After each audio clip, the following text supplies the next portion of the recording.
Kids who are Black, Indigenous, and people of color, or BIPOC, can experience school culture very differently than white kids. They may deal with race-based bullying or discrimination. They might experience or notice different treatment, less access to rigorous courses, bias, and harsher discipline than their white peers. BIPOC kids also may not see many or any teachers or administrators in their school building who look like them. These realities can negatively impact a BIPOC child's sense of self-worth. Today, I'm talking about ways to bolster your BIPOC child's self-esteem and resiliency in the face of systemic educational disparities. Welcome back to Project Parenthood. I'm your host, Dr. Nanika Kaur, clinical psychologist and respectful parenting therapist. Each week, I'll help you repair and deepen your parent-child connection, increase self-compassion and cooperation from your kids, and cultivate joy, peace, and resilience in your relationship with them. Cumulative and collective experiences of microaggressions, racism, bias, discrimination, oppression, unfair treatment, and violence that BIPOC people have experienced across generations and in everyday interactions can lead to racial trauma. Racial trauma impacts a BIPOC student's mental health, their behavior, and their academic performance. There's no way to protect your BIPOC kiddo from every slight or every trauma that may occur, but you can take measures to help foster their self-esteem and resilience so that those experiences are less likely to be internalized as truth about who they are. First, it's important to acknowledge the existence of race and racism in open conversations. No matter what your race is, if you're raising a BIPOC child, it's harmful to their psychological well-being not to explicitly and openly acknowledge to them that race and racism exist, and that they already have or will in the future have race-based negative experiences, and that it's not their fault in any way, shape, or form. Their development of a positive racial identity starts with you letting them know that they have a right to talk about and be upset about those experiences, and that you're a safe person to bring those experiences to. It's important to have open and honest conversations with your child about race and racism, even if they're young. Help them to understand what racism is, how it shapes society, and how it can impact their lives. Talk to your child about the stereotypes that they may face at school as a BIPOC student. Let them know that these stereotypes aren't true and that they don't have to let others' biases define them. Teaching your child about the history of racism and oppression in the United States will give them context for their race-based experiences, help them understand the root causes of those stereotypes, and be a more critical recipient of the messages they get via the media and society as a whole. Help your child learn to question authority if they feel it's safe to do so, and think for themselves. They need to know that they're worthy and deserving of respect simply because they're a human being, even if they've made a mistake. Let your child know that it's not only okay to talk to you about their experience of or questions about racism, but that you welcome those conversations. It's not a taboo subject with you. To get you started, I've dropped links to some guides for talking to your BIPOC child about racism in the show notes. If you're a white parent raising white kids, I'm glad you're listening. I dropped a link to a Talking to Your Kids About Race guide in the show notes for you too. The next thing you want to do is prioritize positive racial identity development. Your BIPOC child will need to develop a sense of who they are as a racial being. This is a complex and ongoing process that's influenced by many factors, such as your child's family, friends, community, and society at large. Developing a positive racial identity adds to your child's resilience and ability to resist the harmful messages they may receive at school. Help your child develop an appreciation for their cultural heritage by reading books about their racial or ethnic history, and exposing them to positive images of people who share their race, ethnicity, and culture. Visit museums and cultural centers that celebrate your family's culture.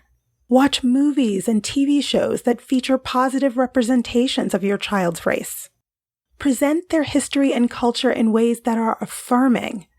For example, not from a deficit model. Avoid focusing on negative stereotypes or portraying their race as victims. Help your child be proud of who they are and proud to have a deep understanding of their rich heritage. Make sure your child has lots of books that have characters that look like them. And at the same time, make sure that their books have characters of all races, religions, and abilities, not solely their own, so they can develop an appreciation for diversity.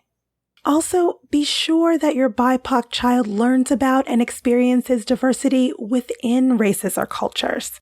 For instance, often when Blackness is shown in the media, it's limited to a narrow representation of what it means to be Black.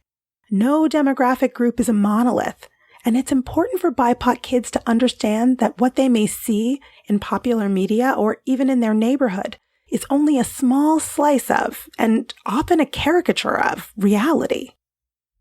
Another way to support your child's well-being is to get involved at school. If you see that your child is being treated unfairly at school, speak up. Talk to their teacher, principal, or other school officials. Join a parent-teacher association or other parent advocacy group if you can. If you're able, you can get involved in your child's school community by volunteering in your child's classroom, attending school board meetings and school events, and getting to know the other parents and teachers. This will help you to stay informed about what's happening at your child's school and ensure it's a safe and supportive place for all students, and help you develop relationships with staff who may be helpful if you have to advocate for your child's needs. And remember that sometimes getting an outside evaluation from a child psychologist is necessary to be able to secure the services your child needs at school.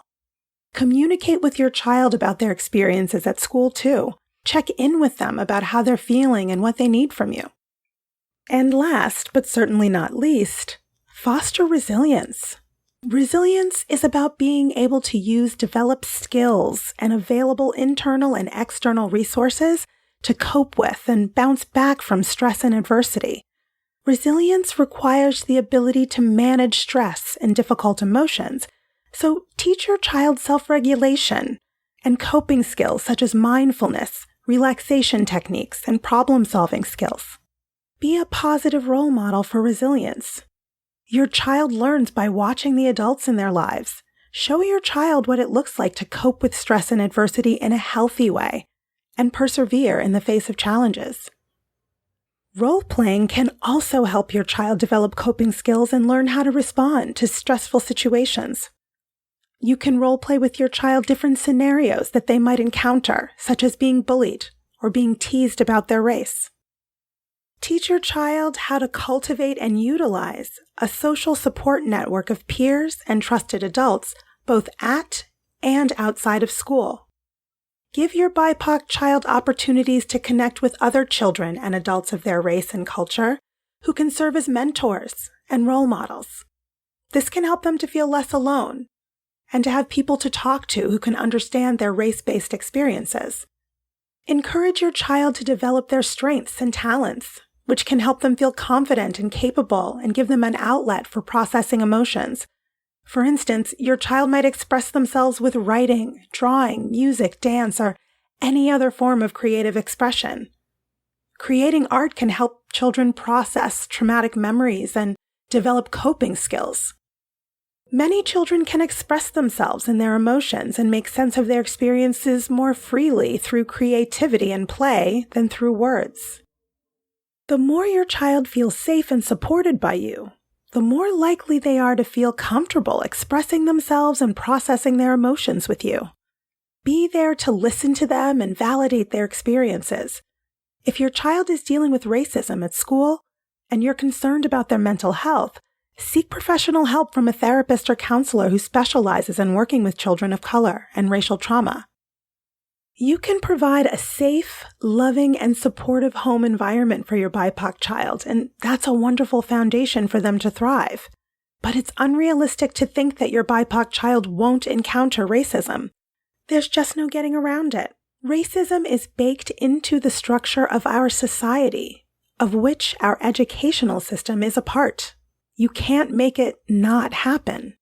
This is why your kiddo needs to be surrounded with positive messages about themselves and about their potential. Your lack of control over your child's experience at school is why it's so important to focus on building their self-esteem and resilience. It's why nurturing their culture and identity is crucial. And it's why they need you to teach them how to resist and cope with the racism and discrimination they'll undoubtedly face in the world. That's all for today's episode of Project Parenthood. Thanks for listening, and I hope you found this helpful. Be sure to join me live on Instagram at BKParents on Monday, October 16 at 12:45 p.m., where you can ask me anything. You can get your questions answered in real time. If you have a question for me about parent-child relationships, respectful parenting tips, and/or parental mental health that you'd like me to cover in a future episode, shoot me an email at parenthood@quickanddirtytips.com. Leave a message at 646-926-3243 or leave a message on Instagram at BKParents. And you can learn about my private practice working with parents living in New York State at www.brooklynparenttherapy.com. Catch you next week. Project Parenthood is a Quick and Dirty Tips podcast. It's audio engineered by Dan Firebend, and our director of podcasts is Adam Cecil. Our podcast and advertising operations specialist is Morgan Christensen. Our digital operations specialist is Holly Hutchings. And our marketing and publicity associate is Davina Tomlin. See you next week.